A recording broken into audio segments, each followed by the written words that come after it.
Direct variation. So we're going to talk about direct variation equations. Remember that we're talking about linear functions here. So we're talking about situations where we have a constant rate of change. We have a slope. When I graph this particular situation, I will end up with that straight line in some way or form. So let's talk direct variation. Direct variation is described by an equation, y equals kx, where k does not equal 0. So our constant is our k. That is the constant of variation. It's also the constant rate of change or the constant of proportionality. So when we're talking about a direct variation, we are thinking about proportion. So when you see some of these, especially the word problems, you might start to think, well, I could write proportion for this. Absolutely. And when we think about a proportion, we think about a fraction or division. If I rewrite this and solve for k, I would get y over x. There's my ratio, my rate, or my proportion. Again, we're talking a constant rate here.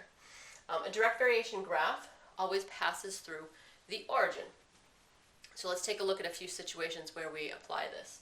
Name the constant of variation, then find the slope of the line.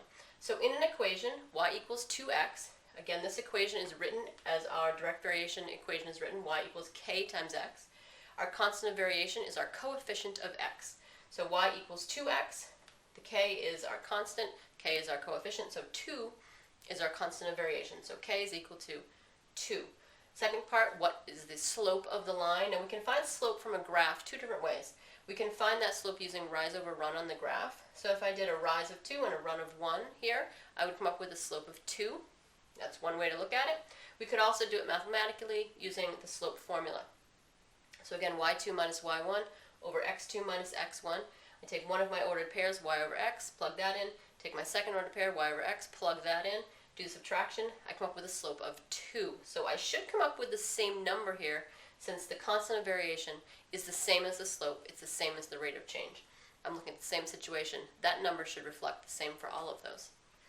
Let's take a look at graphing a direct variation equation. So we're going to graph y equals negative 3 over 2x. This is another direct variation equation, because I could solve this for x, and I'd say y is divided by x. That's what my direct variation looks like. It's proportional. It gives me a ratio. Find the slope first to graph this. So we know our slope is the same as our constant of variation. Our constant of variation in this particular equation is negative 3 over 2. So m is negative 3 over 2. We always think about our slope when we're going to graph as a fraction of what rise over run. So I have a rise of negative 3 and a run of 2. We also know that direct variation equations always go through the origin. So I have 0, 0. I'm going to graph 0, 0 on my coordinate plane. You should have an official coordinate plane on your work. I'm going to graph 0, 0. That's going to start to show me what this line looks like, what the pattern looks like.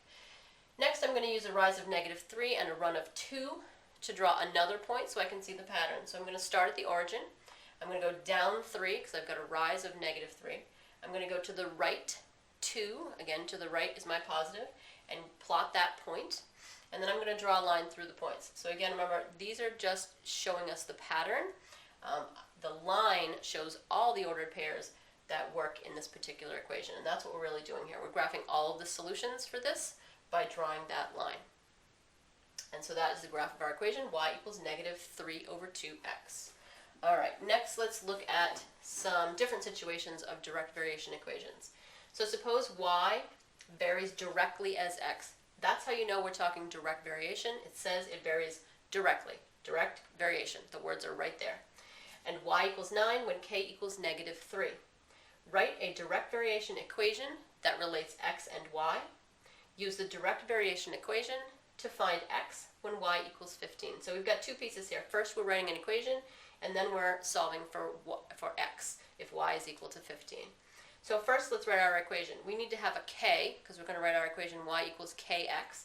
So we're going to find k. I know my equation looks like y equals kx. I'm going to substitute in what I know. I know a y, which is 9, and I know an x, which is negative 3. I'm going to substitute in there. Since my only variable that's missing here is k, I can solve for k. I can divide both sides by negative 3. I have k equals negative 3. So my equation, write an equation, y equals negative 3x. Second part of this, I'm going to solve for a missing x. I'm going to use this equation. So when find x when y is 15. I'm going to use my equation y equals negative 3x. I'm going to plug in my 15 for y, and then I'm going to solve for x.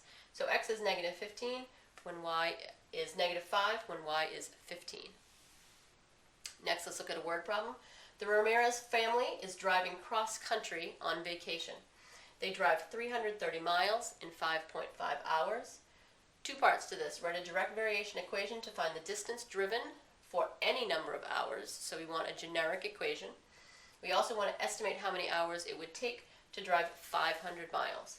So this is a distance rate time situation. So I'm going to go back to my standby of my distance equals rate times time formula. That should be one you have in your tool bag. I'm going to substitute in what I know.